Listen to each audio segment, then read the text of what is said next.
Hello friends, welcome to Vijamma kitchen.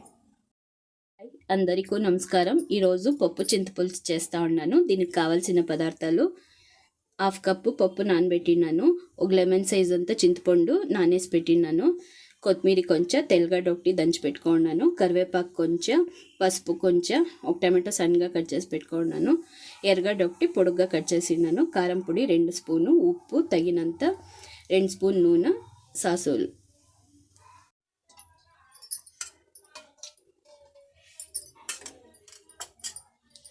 2 spoon నూనె పోసిండా.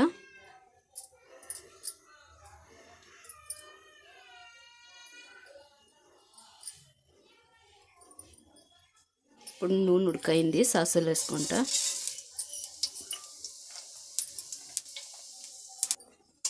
తెల్లగడ్డ, ఇది కొంచెం ఫ్రై అయినాక కరివేపాకు,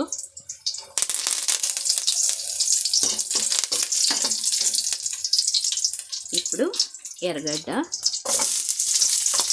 కొంచెం ఫ్రై కావాలా, చాలా ఫ్రై కాకూడదు.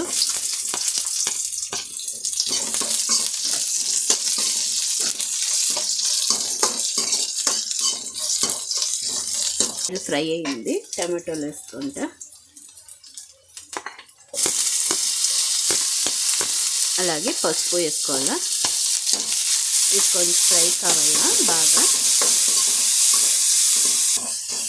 ఇప్పుడు టమాటో బాగా ఫ్రై అయింది, కారం పొడి వేసుకుంటా.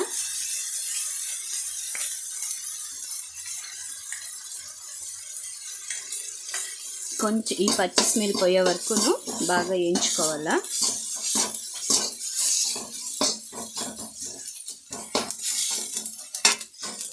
ఇప్పుడు ఇది పచ్చి స్మెల్ పోయింది, చింతపండు దీంట్లోనే పోసుకోవాలా.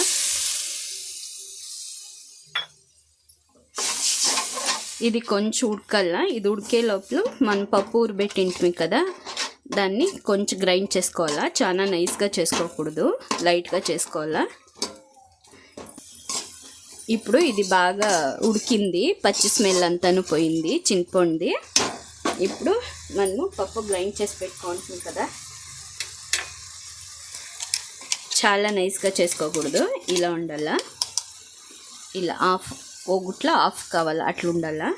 దాన్ని దీంట్లో వేసుకొని కొంచెం నీళ్ళు వేసుకోవాలా. ఇది చాలా టేస్టీగా ఉంటుంది. ఇది పాతకాలం రెసిపీ, ఇది చాలా టేస్ట్గా ఉంటుంది. ఇంకొంచెం నీళ్ళు పోసుకుంటాము. ఇప్పుడు నీళ్ళు ఇంత పోసినాను, ఇంకా కావాలంటే పలుచగా చేసుకోవచ్చు. కొంచెం ఉప్పు వేసుకోవాలా.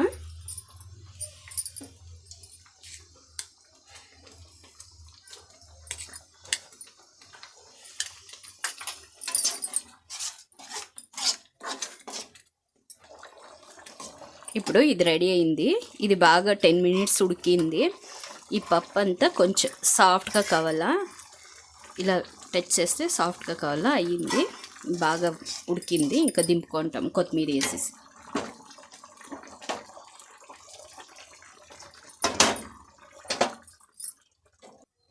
పప్పు చింతపులుసు రెడీ అయింది. మీరు ఇంట్లో ట్రై చేసి చూడండి, ఎలా వచ్చిందో నాకు కమెంట్లో తెలపండి. Thank you.